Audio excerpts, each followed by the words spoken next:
Hello guys, आज हम करने वाले हैं अनीता देसाई जी की एक बहुत ही important novel clear light of day. Anita Desai ji का बॉर्न हुआ मसूरी में एंड उनके फादर एक बंगाली बिजनेसमैन थे एंड मदर जर्मन थी। उन्हें Bengali, Hindi, German and English languages आती थी। जब वो 7 साल की थी तभी से उन्होंने लिखना शुरू कर दिया इंग्लिश में और अपनी फर्स्ट स्टोरी पब्लिश की at the age of 9। Anita Desai ji की एजुकेशन हुई दिल्ली में Queen Mary higher senior secondary school में। अब आते हैं हम अपनी मेन स्टोरी पे, clear light of the day. ये नोवेल मेनली दास फैमिली के 4 बच्चों के बारे में है, जिसमें सबसे एल्डर सिस्टर है बिमला दास और बिम, राजा दास, तारा दास एंड बाबा दास। बाबा दास सबसे छोटा भाई है और ऑटिस्टिक है, मेंटली थोड़ा वीक है। स्टोरी को मेनली 4 पार्ट्स में डिवाइड किया गया है। पार्ट 1 जिसमें प्रेजेंट में दिखाया गया है, पार्ट 2 जिसमें पास्ट दिखाया गया है 1947 की समर्स का, पार्ट 3 जो और ज़्यादा पास्ट है और इसमें दास फैमिली के बच्चों का चाइल्डहुड दिखाया गया है, एंड पार्ट 4 वापस प्रेजेंट में आ जाता है with A futuristic perspective. Part 1 start करते हैं 1980 प्रेजेंट डे से स्टोरी स्टार्ट हो रही है। बिम और तारा बहुत टाइम बाद मिलते हैं। तारा की शादी हो चुकी है बकुल से और वो यहाँ पर अपने हस्बैंड के साथ आई हुई है। बिम अब भी सिंगल है, एक लोकल कॉलेज में हिस्ट्री पढ़ाती है और अपने ऑटिस्टिक ब्रदर बाबा के साथ रहती है। बिम अपने पुराने घर में ही ओल्ड सिविल लाइंस में ओल्ड दिल्ली में रहती हैं। तारा यहाँ 2 रीज़न से आई है मेनली। फर्स्ट, उनका हस्बैंड बकुल अपने रूट्स से इंडिया से जुड़ा रहना चाहता है और सेकंड, उनके ब्रदर राजा की बेटी मोइना की शादी है हैदराबाद में और तारा चाहती है कि वो अपनी पूरी फैमिली के साथ वेडिंग अटेंड करे। राजा और बिम बचपन में बहुत क्लोज हुआ करते थे। जब बचपन में राजा को टीबी की डिजीज़ हुई तो बिम ने ही उसकी देखरेख करी, बट अब उन दोनों की बिल्कुल नहीं बनती। राजा ने शादी कर ली बेनज़ीर से, जो डॉटर थी उसके मेंटोर और लैंडलॉर्ड हैदर अली की डेथ के बाद राजा ने उनकी सारी प्रॉपर्टी इनहेरिट कर ली, जिसमें वो घर भी इंक्लूड था जिसमें बिम रहती है।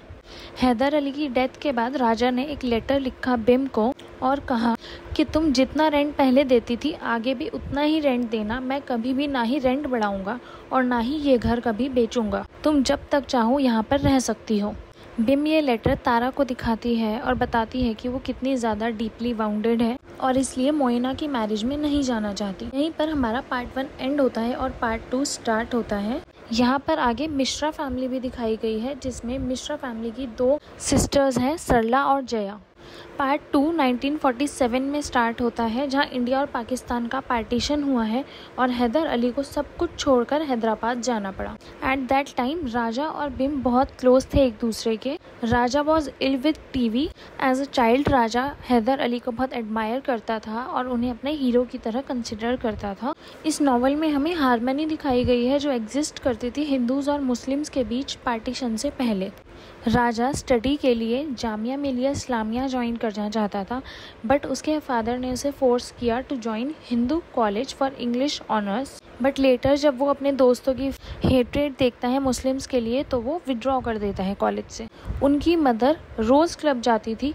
For the first time in 20 years उन्होंने पहली बार एक इवनिंग मिस कर दी। क्लब में वो नहीं गई क्योंकि उन्हें अच्छा फील नहीं हो रहा था, उनकी तबीयत कुछ ठीक नहीं थी and she died. And then Meera मासी ने ही बच्चों की देखरेख की जो एडिक्टेड थी ब्रांडी की। तारा की फ्रेंडशिप थी मिश्रा सिस्टर्स से और उनके थ्रू ही वो अपने हस्बैंड बकुल से मिली एट रोशनारा क्लब। यहाँ पर एक और कैरेक्टर दिखाया गया है, डॉक्टर विश्वास, एंड एक रिलेशनशिप बिम और डॉक्टर विश्वास का। वो बिम को म्यूजिक कॉन्सर्ट के लिए लेकर जाते हैं एंड एक बार अपनी मदर के साथ टी पर भी लेकर गए। राजा ने डिसाइड किया कि वो हैदर अली के पास चला जाएगा because he loves Benazir. Hyderabad में ही सेटल हो गया। तारा ने बकुल से मैरिज कर ली। मीरा मासी भी मर गई। At the end of this section Bim और बाबा अकेले रह गए हैं दोनों और सारी फैमिली की रिस्पॉन्सिबिलिटीज बिम पर आ गई। नाउ हमारा पार्ट 3 स्टार्ट होता है फर्दर पास्ट, जिसमें बाबा के बर्थ के टाइम का दिखाया गया है। मदर ने ओल्ड एज में कंसीव किया एंड वो डायबिटिक भी थी जब वो प्रेग्नेंट थी। बाबा सबसे प्यारा और सुंदर था बट ऑटिस्टिक। मदर थक गई बाबा की स्लो वेज से एंड उन्होंने डिसाइड करा एक आया को रखने के लिए, बट आया भी बाबा को संभाल नहीं पाई। मीरा मासी को बुलाया गया जो एक पुअर विडो रिलेटिव है to take care of Baba and other children. इस पार्ट में हमें बिम और तारा के बिल्कुल डिफरेंट पर्सनालिटीज के बारे में भी बताया गया है।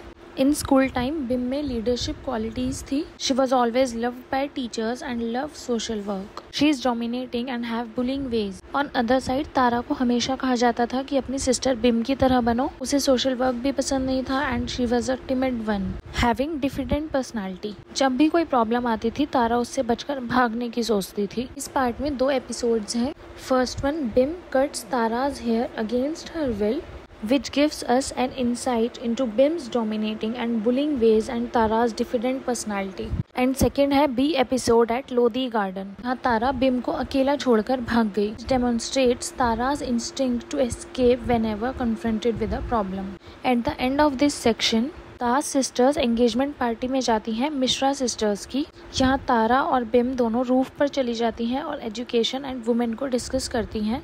Bim declares that she will never get married, adding, "I shall never leave Baba and Raja and Meera Masi." Start होता है हमारा part 4 that is present. This part begins with a dust storm raging outside. ये storm symbolize करता है storm को जो दास family and nation में चल रहा है। नाउ तारा एक लेटर लिख रही है अपने डॉटर्स को एंड बिम अपने वर्क पे कंसंट्रेट कर रही है, कॉलेज वर्क पे।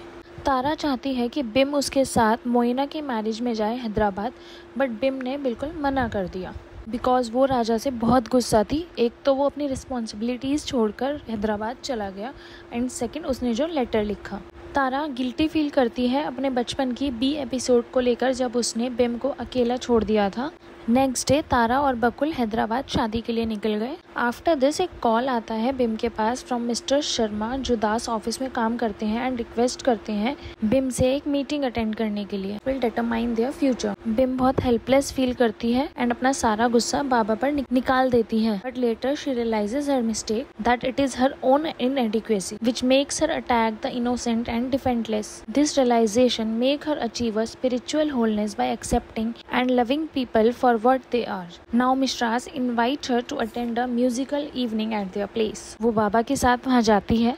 यहाँ वो मुल्क मिश्रा एंड उनके गुरु के कुछ सॉन्ग्स सुनती हैं। Again gets a perspective of her own life. यहीं पर ये नॉवल एंड होती है। Thank you friends.